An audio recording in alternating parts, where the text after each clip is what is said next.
English eh, no? Landlord. English landlord. Landlord yun.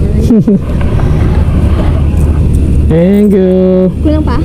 Hindi, okay na yan. Hindi na ako nagbibilang pag inamot eh. Thank you. Malay mo, masakay kita ulit.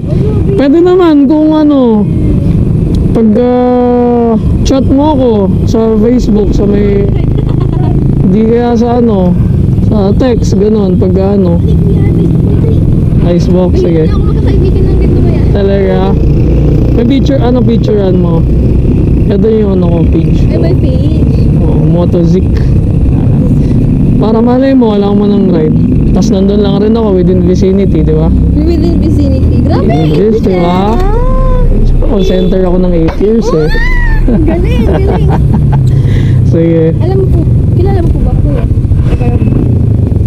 Hindi ko makikita eh. Tingin niya ako ano. Baka po mag-chat ako at sabihin mo, sino to? Dump account ba yan? Or ano? Hindi po ako nag-dump. Wala kang data. Pasaya ko. Barbie Barbs. Sige. Ano na ako? Sige. Enjoy, thank you. Bye po. Bye.